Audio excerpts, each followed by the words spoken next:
Hi everyone, welcome to our webinar. This is Sinan from Education State from our Dublin office. I have been living in Ireland for 3 years. I came to Ireland as a student to join a language school, and I studied in Delphi Language School and International House Dublin, and then I got my work permit. Education State is a Dublin-based educational consultancy agency for 10 years. We use Eğitim İrlanda brand name in Turkey. We have offices in Izmir and Istanbul.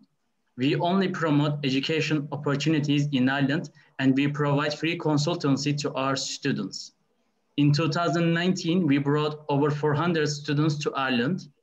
In last September and January intakes, we had over 50 students for postgraduate programs in Ireland. Dublin Business School is one of our very close partners.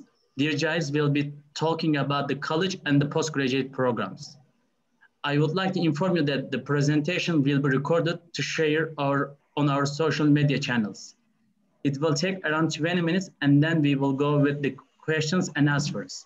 You can send your questions from the chat during the presentation, and we will answer them at the end of the presentation.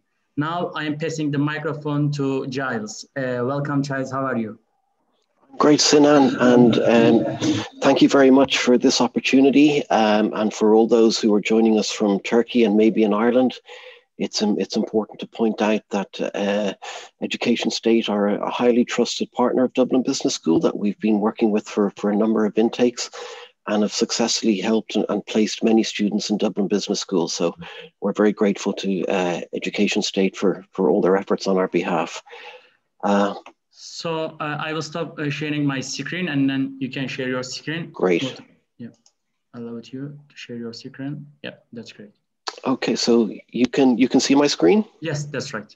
The prospect, okay. Eğitim İrlanda and Dublin Business School. Fantastic. Okay, thank you for that.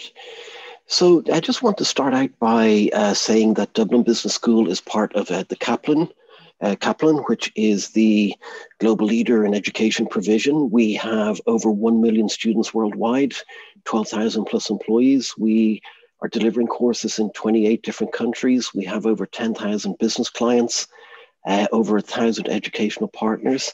We're offering online classes in 100 plus countries, and we've been delivering education and transforming students' lives for over 80 years. So that's a little bit of a background on Kaplan, which is our parent company. Dublin Business School, of course, is an Irish college. We have over 100 accredited courses that are recognized internationally.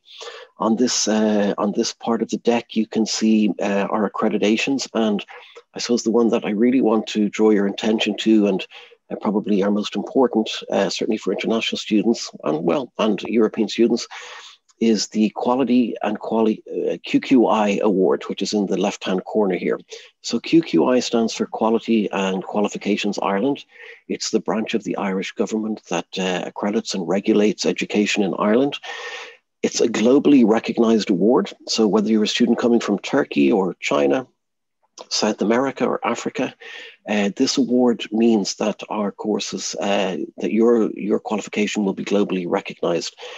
Having this accreditation also allows students to apply for a visa to come and study in Ireland at Dublin Business School. So it's a very, very important accreditation. Dublin Business School is an independent college, so we're not a government college, but we have the government accreditation, if you will, the QQI accreditation. So we're an independent college, but the government accreditation. Some of the other accreditations listed here are from the Ministry of Education and Skills, the Psychological Society of Ireland. We have a couple of psychology options at both undergraduate and postgraduate level.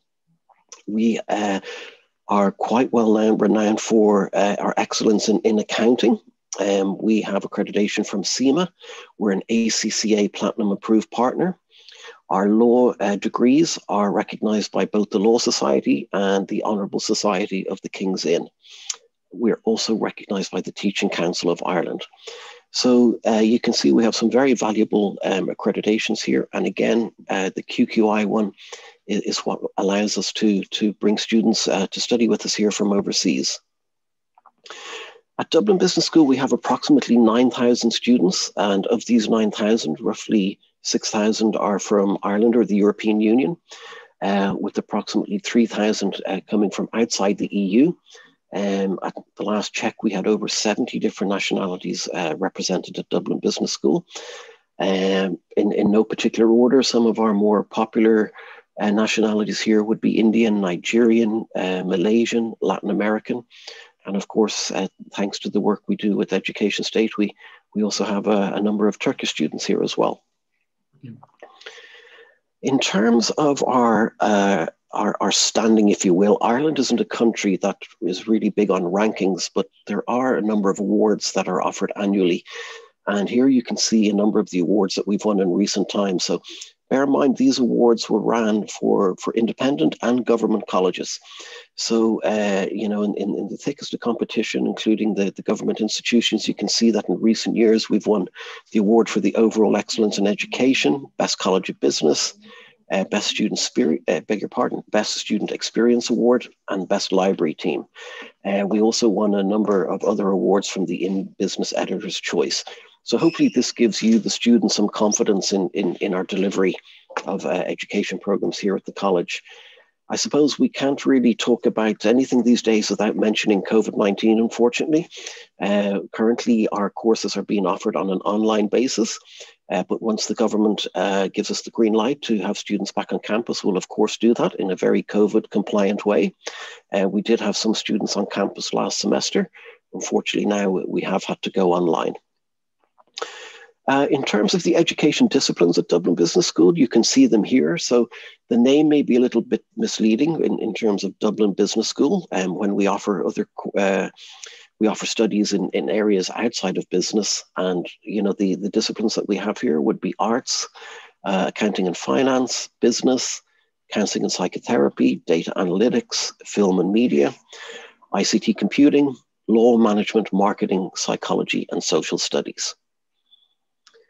Again, all our full-time courses, and full-time is important because if someone is here on a student visa, they can only study on a full-time basis. So that's not a DBS regulation. That's the Irish Department of the Visa Office requirement, essentially. It's better to emphasize this part because some Turkish students ask to attend part-time programs, but for Turkish students, if they don't have work permit in Ireland, they have to enroll full-time programs to get GNIB residence permit in Ireland. Exactly. Yeah.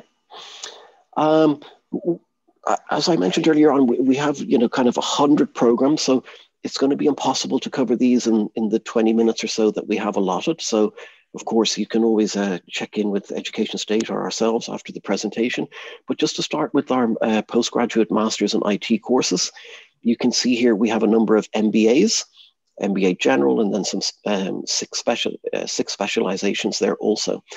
So for MBAs, one of the entry requirements is that it's a non-cognate background required. So what that means essentially is that we welcome applicants from any academic background to apply for our MBA. So whether you have a business background or theology or zoology or arts, applications from any background are welcome to apply to our MBA. You can see we have a number of MSc courses here. So MSc, Masters in Science, they have a cognate requirement, which means that students must have similar backgrounds to the course they wish to study. So if we take the example of the MSc in Information Systems with Computing, one of the entry requirements for this course is that students have a bachelor degree in IT or computing in order to meet the minimum entry criteria for the course. All our master's courses are 1 year in duration. We have start dates in January, April, and September. One of the main attractions of coming to study to Ireland is that it's one of the few countries, if not the only country in the world, that's offering a 2-year work visa after a 1-year course.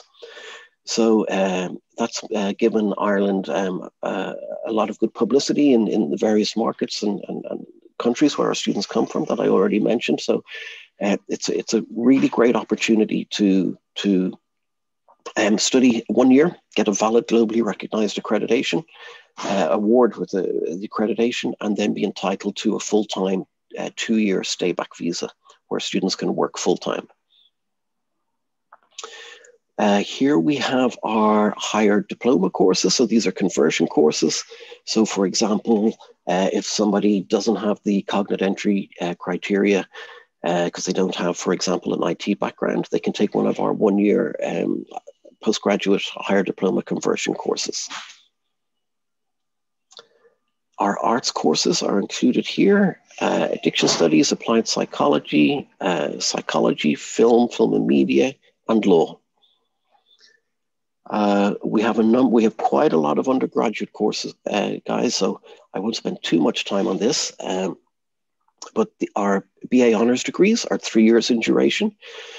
Successful graduates of a bachelor degree in Ireland will receive a 1-year stay-back visa. So it's a little bit shorter than the 2-year stay-back visa that postgraduate students receive.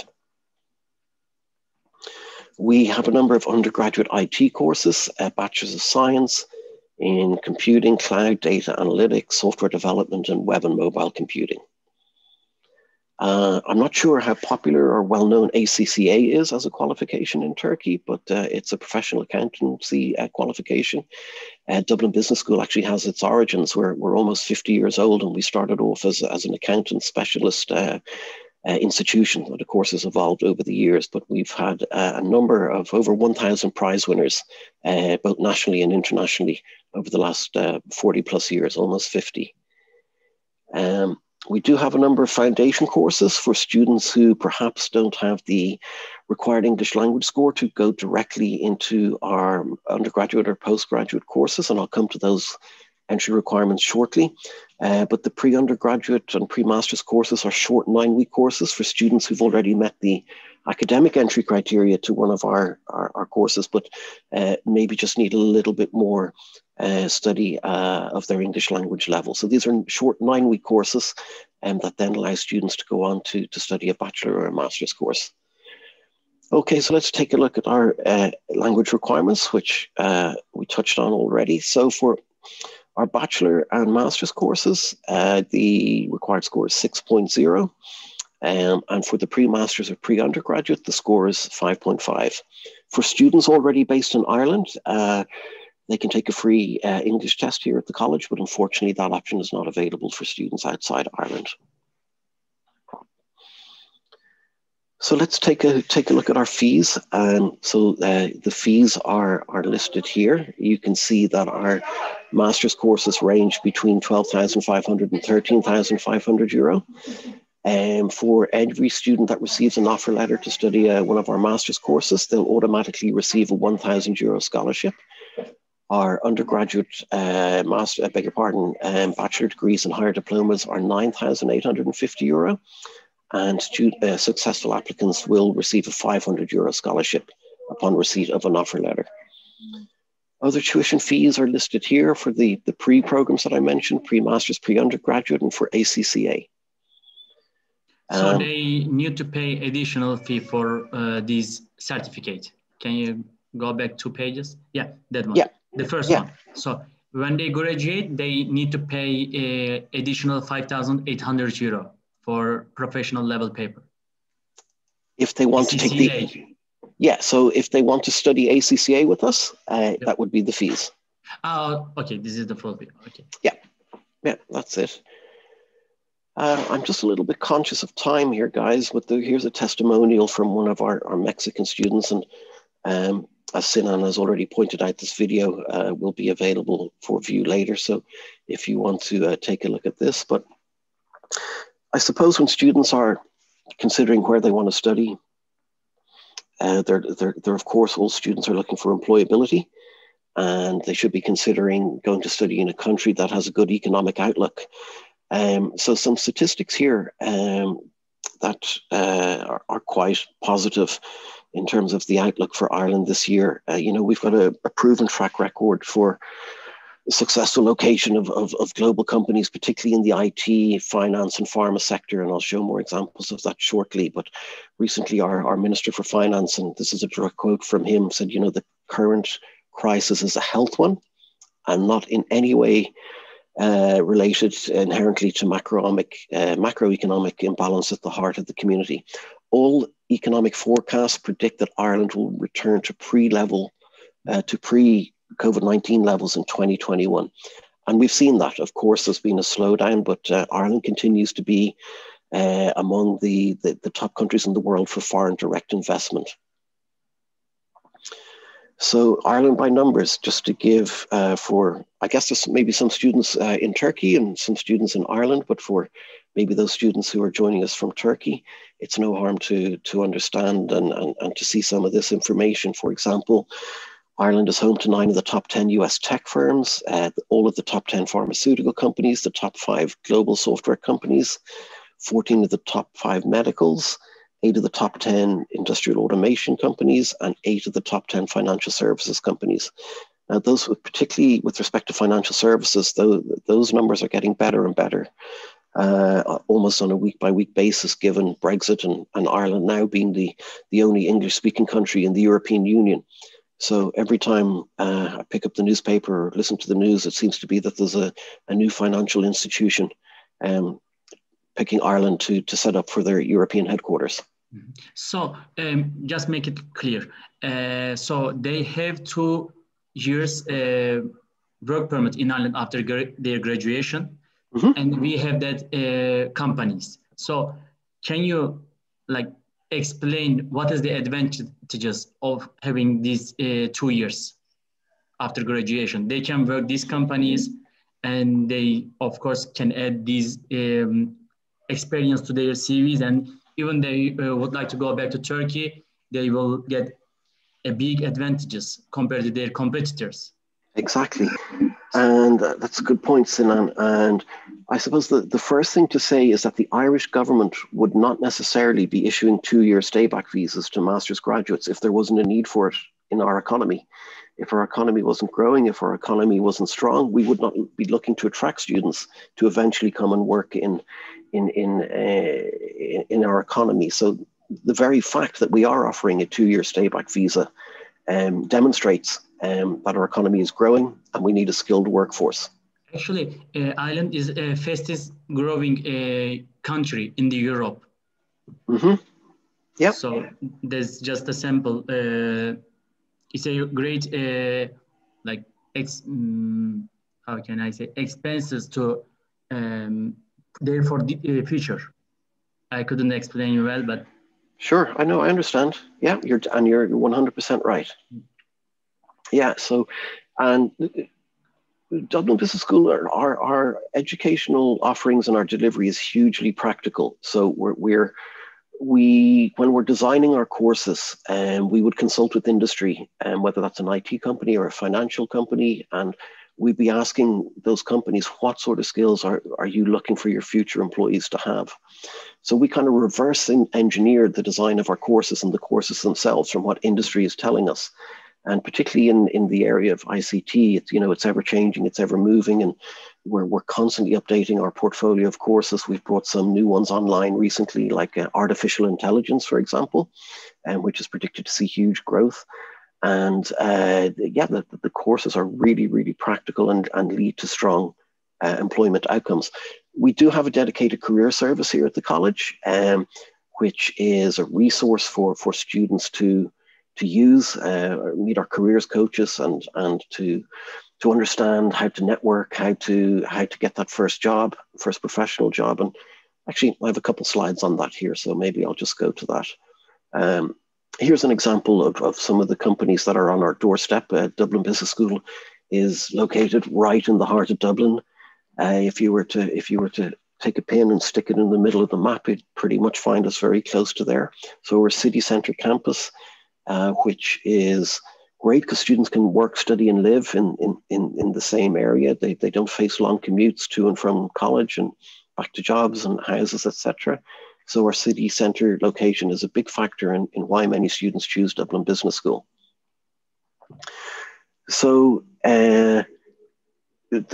our Department of Enterprise has published what's called a critical skills list. So with a simple Google search, if you guys want, you can just Google Ireland critical skills and you'll see a list of skills and professions that the Irish government has listed as critical. So these are the types of jobs, and our courses provide the types of skills and training that are required for students to join our workforce. So as you can see, over the next 4 years, it's predicted that there'll be 73,000 job opportunities for graduates in the areas of data analytics, AI, robotics, animation, and gaming, etc. And that's just one sector. That's just ICT. This slide clearly is an example of where our students are working. So I'm sure you're all familiar with these companies. They're global companies. There's many other companies that maybe aren't so famous, but provide gainful employment nonetheless. But we have successfully, our students have successfully placed themselves with the assistance of our careers team in these companies. And one of the most popular social media company also added to this list, TikTok, came to Ireland last September or October. So this kind of investment to Ireland increasing continuously. Good point, Sinan. You're right again. And also, I just want to add that, I'm so sorry. No worries. Left hand side, there's Accenture. Mm-hmm. And most of master students, when they graduate, they start to work Accenture, CPL, and Arvato. When they are experiencing, they're most likely to go to Facebook, LinkedIn, PayPal, these kind of companies, and also they can check Accenture. They are looking for Turkish speakers, and it's very easy to start there, and then they can go to other big companies. Accenture also is one of the biggest company all around the world. And you're right, for students who speak English and have an additional language, be it Turkish or Brazilian or whatever, have a huge competitive advantage in entering the workforce, having that extra skill. So I'm maybe spoke about this slide a little too early, but again, just to go over the working rights. So when students are actually studying in college, they can work 20 hours per week when studying, 40 hours per week when on academic break. And then, as we know, upon graduation, they'll receive a 1 or 2 year full-time stay-back visa, depending on whether they studied a bachelor or a master's course. There's a lot of slides here, guys, about our Careers Hub, which I had mentioned already.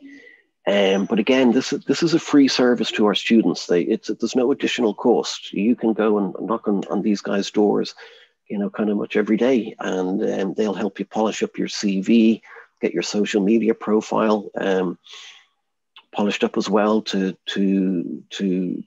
become more attractive to potential employers. But some of the activities included is, they'll visit the classroom. There's a 24/7 Careers Hub. We have targeted and focused Career Hub's diary. We have a lot of industry visits from leaders of some of the companies that we already mentioned, development weeks and one-to-one sessions with our career counselors. In the classroom visits, it's just an opportunity for our careers team to make themselves known to the students so they'll feel more comfortable to come and speak to them later outside of class times.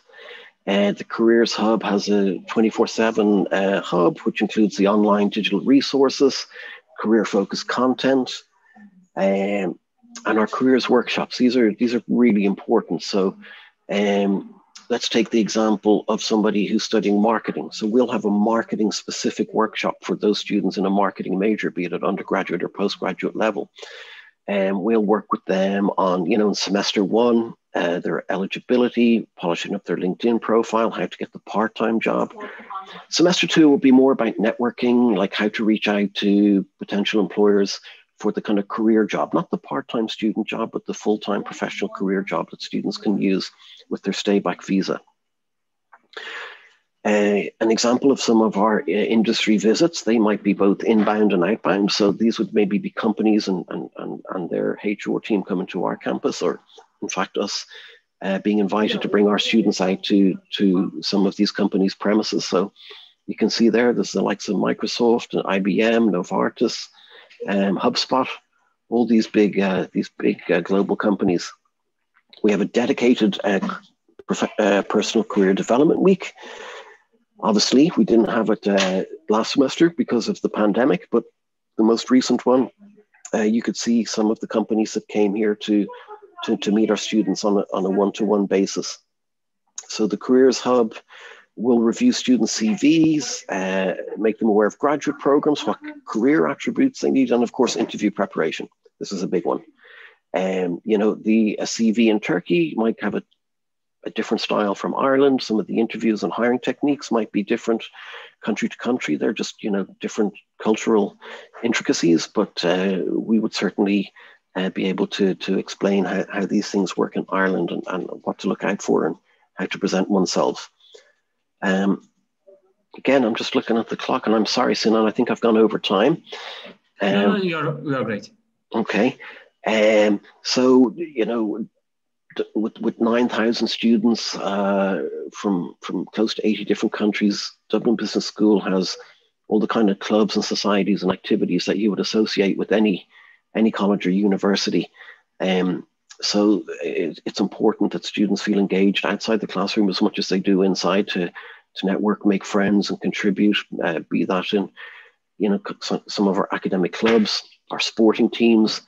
We normally do volunteering trips overseas in Tanzania. There's music clubs and societies. There's our sports team. So we've had a bit of success recently in soccer, which I know is a big one over there in Turkey, and basketball and cricket as well. We have an outstanding cricket team with our Indian and Pakistani students contributing heavily to that. So yeah, it's from the moment that you students are engaging with Education State, you're getting first class advice on everything and what sort of course is right for you, which college, how do I get the visa. So from the time you speak to Education State to the time you apply to Dublin Business School, right through to graduation, you're going to have your hand held proverbially, I beg your pardon, right through to graduation. So thank you. That, I suppose, ends the formal part of the presentation. So happy to answer any questions. Thank you very much for your presentation. I share the list of programs in the chat bar, and this program starts in April. You can see the programs, and other programs starts in September and February. And we can start with the questions. There is no question for now, but let me start myself. If you would like to summarize shortly, what makes DBS different from other schools? I would say our accreditation, our location, our career service, and I think our fees are pretty competitive as well. So for your career department, what is the percentage of students that can find a job after their graduation? Do you have a percentage for this? The last statistic showed that I think it was 86% of our students were either in employment or further education within 6 months of graduation. Mm-hmm. That's great. So the second question, what is the minimum requirement to be offered a place in Dublin Business School? You mentioned about IELTS score, but for CGPA, what is the minimum requirement, or are you looking for other things? If it's for master's level, we would be looking for the equivalent of a second class honors degree. And if I'm correct, mainly Turkish evaluation is done on a GPA scale, right? Yes, GPA. So on a 4.0 scale, it would be somewhere in and around 2.6, 2.7. Yep. I was reading the other question from Berke.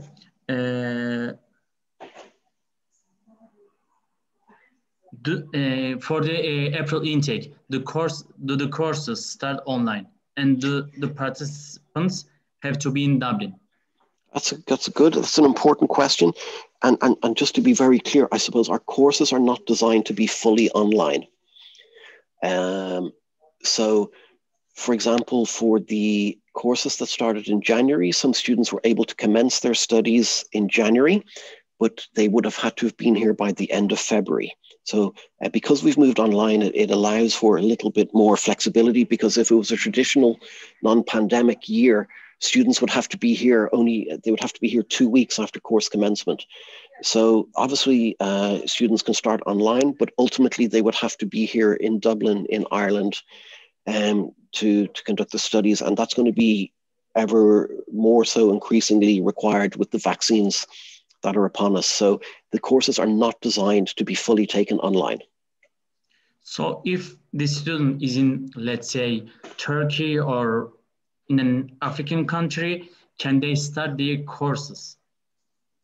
Even they can't get their visas, because nowadays they can't get their visas.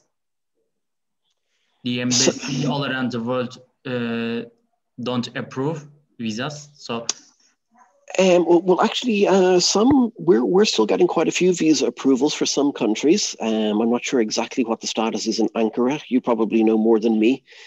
Actually, we got for 2 students their visas, but for our last student, embassy said that okay, that's enough, because Ireland is in the level 5, so we can't process their visas, and she couldn't come to Ireland. But other 2 students came here. So, okay. So again, students can start their studies online, but the course is not designed to be taken fully online.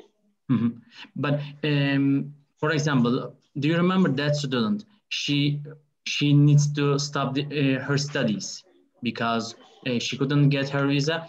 In that case, will you change your program for April, or is it the same? It will be the same circumstances as for that student for the January intake. Yeah. Okay. Let me ask you another question. Okan, if I'm not wrong, Okan asked that, is it the same score should I get from IELTS for, let's say, postgraduate program, undergraduate program, and other programs? For undergraduate and postgraduate programs, it's 6 from IELTS or 95 from Duolingo. For the other programs, you need to get 5.5. That's right. That's 100% correct. Yeah. How many months we will need to attend for pre-master programs?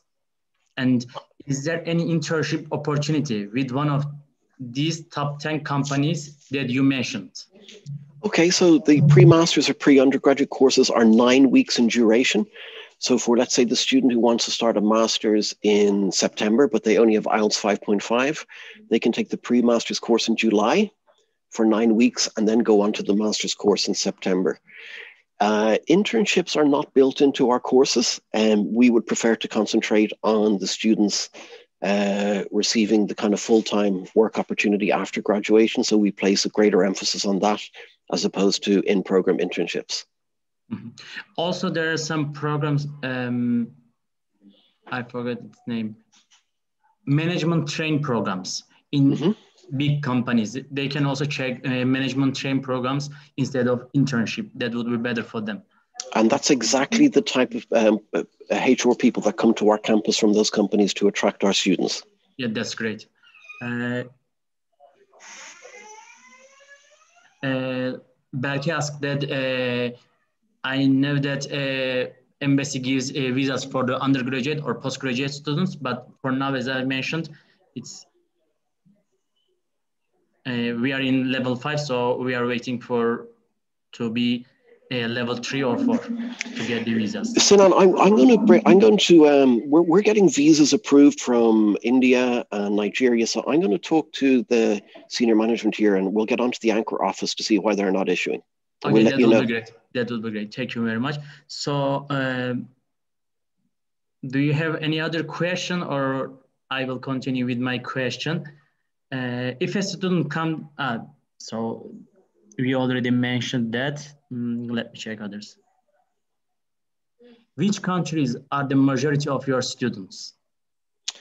Ireland, of course, is number 1. And then European, I'm not sure the exact order, but outside of Ireland, but still in the EU, French and German would be quite big. And India for the postgraduate program, competing side, especially.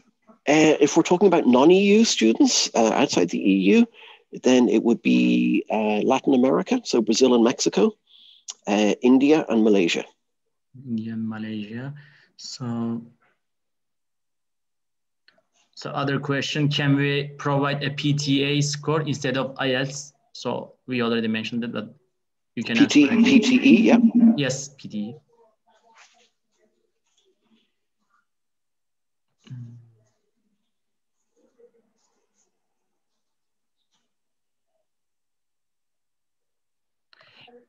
For example, let's say I graduated in marketing program. So can I study in data analytics in DBS as a postgraduate program? Of course. Unfortunately not. So for data analytics, you would need to come from an IT mathematical background. So if I worked in competing area, but even if I graduated in marketing, can I get an offer from competing or data analytics? If you have some work experiences, it's not impossible, but it's not easy either. So if somebody has a marketing degree but wants to go into data analytics, if they maybe had like 7-8 years of management experience, it's a possibility, but it's not easy. Yeah. Okay.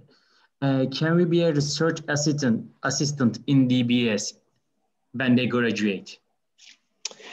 No, is the quick answer. That's not something that we do here at Dublin Business School. Sorry, not a research assistant within the college itself. No, but there would be obviously plenty of job opportunities outside of the college and non-research assistant roles. This question came from Emre Toktaş. He already enrolled in Dublin Business School and he will start his course in April. And that's the question. Do you think online classes bring us less opportunity than face-to-face classes about the network? For the network, so how they will be affected? Because you said that big companies come to our school and our students meet them and they can get jobs from these companies, etc., and other opportunities. Do you think will they be affected by the COVID-19? I don't think so. While our college, the college classrooms are closed, but the college is 100% still operational. We've just moved online. So whether that's online classes or online meetings with the careers team or online education, online employment opportunities, it's still happening. They're just happening on a virtual basis. And look, we'd be fairly confident that for a student who joined us in April, so they'll start semester 1 in April, they'll be heading into semester 2 in kind of September, October. By that stage, all things going to plan with vaccines and distribution, we would certainly hope to be back to a fully on-campus offering of career services and everything else. Yeah. Other question, is it too late to apply for April intake? It's not. We'd have to move very quickly, really quickly, particularly if a student has to apply for a visa, but it's not impossible.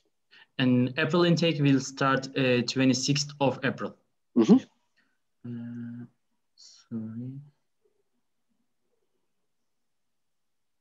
Even if I didn't graduate from a related degree, I asked that question, but this is different kind. May I apply for an MBA program?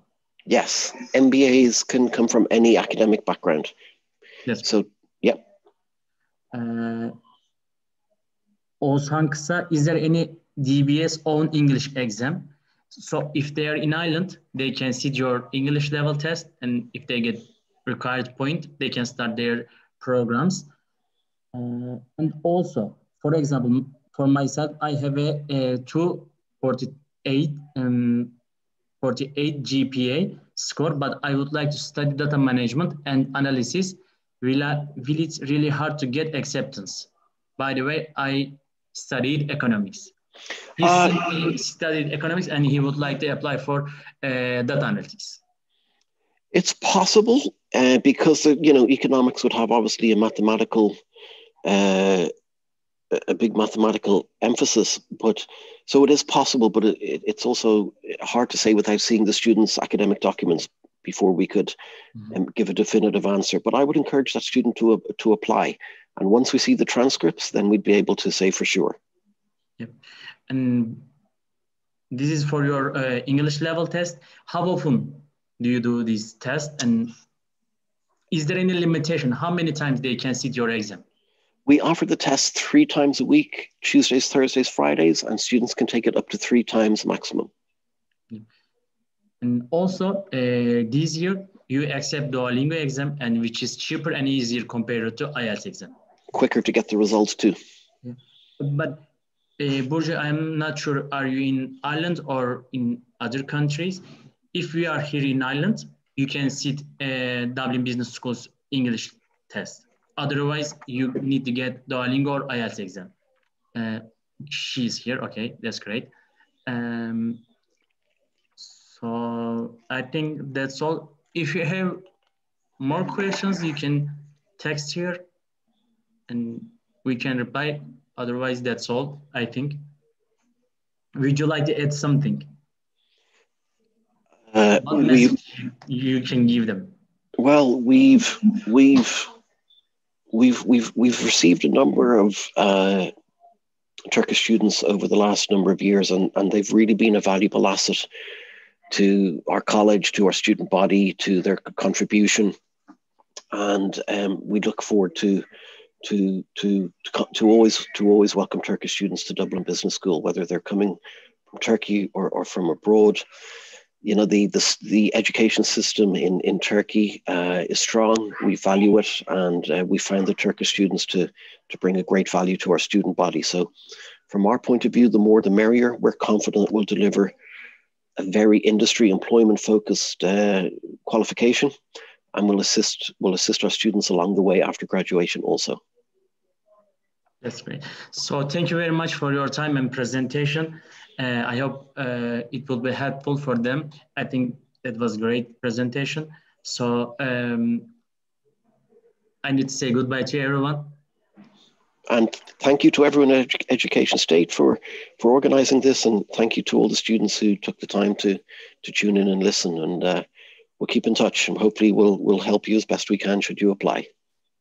That's great. How can we keep in touch with you? You can get in touch with us, and we are happy to help you for all programs. Okay, thanks, Emily. Thank you, folks. Have a good weekend. Have a good weekend. See you. Bye-bye. Bye-bye. Take care.